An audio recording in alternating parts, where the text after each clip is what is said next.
अर्णव कुलकर्णीची आई बोलते, तनिष्का कुलकर्णी. जी. NEMS मध्ये आहे तो. तुम्ही तुमचं जे सेशन झालं होतं तिथे, गुड. तिथनं मी खूप इम्प्रेस झाले होते आणि मला असं वाटलं होतं की माझ्या मुलाला त्याची मदत होईल. कारण की मॅथ्स मध्ये त्याचं कसं होतं की तो आहे व्यवस्थित करतो, फक्त गडबड करतो. म्हणजे 2-3 हे असे कन्फ्युजन करून मग मेथड चुकते त्याची, किंवा काहीतरी गणित म्हणजे मेथड केली तर आन्सर चुकतं, किंवा असं काहीतरी तो खूप गडबड करतो. तेव्हा मला असं वाटलं की तुमच्या गायडन्स खाली तो थोडा असं शांत होऊन कन्फ्युज न होता करेल. तर तसं ते मला फरक दिसतोय त्याचा, की थँक्यू.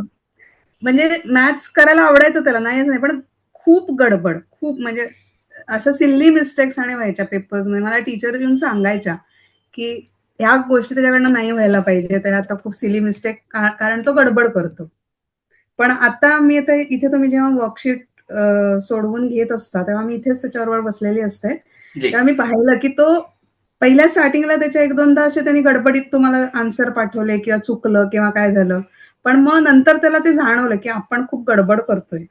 ओके. मग त्यांनी तो आता शांतपणे त्या वेळेतच सोडवतो, पण शांतपणे, आणि त्याला ती टॅक्ट कळली की काय करायला हवंय, कसं सोडवायला हवंय. क्या ते बात है. तुमच्या गायडन्समुळे झालेलं आहे. त्यामुळे okay. Thank you sir, thank you so much.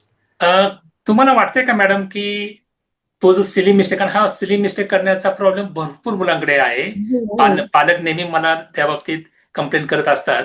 तर अर्णवचा सिली मिस्टेक किंवा केअरलेस मिस्टेक करण्याच्या जी समस्या होती, ती हां. बऱ्यापैकी आपण त्याच्यावरती ओव्हरकम केलंय. कुठपत तुम्हाला वाटतंय रिझल्ट मिळालाय? मला तर 75-80% तरी झाल्यासारखं वाटतंय. का का सांगते सर, आणि त्या पहिल्या ज्या शीट्स तुम्ही, म्हणजे मी इथे होते, तो सोडवत होता तुमच्याबरोबर. जी. तो सारखं इरेज करायचा. बर. चुकायचं त्याचं, कारण की ते गडबड केलेली असायची त्यांनी तिथे कुठेतरी कॅल्क्युलेशन मध्ये. तुम्ही एक्सप्लेन करताना त्याच्या लक्षात यायचं की आपलं हे चुकलंय. मग तो ते इरेज करायचा. पण आता इरेजर न जवळ नसतं त्याच्या. गुड. ह्या ह्याच्यावर मला ते जाणवलं की तो म्हणजे, आणि त्याच्या एकूण ह्याच्यावरनं वाटतं कळतं की तो शांतपणे विचार करून सोडवतोय. बिहेवियर चेंज तुम्हाला जाणवते थोडक्यात.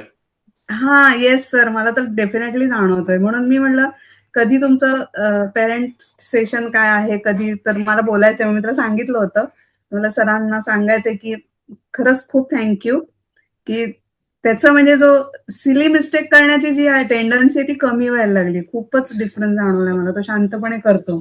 Thank you madam. Thank you. Yes, thank you sir, thank you so okay. Much.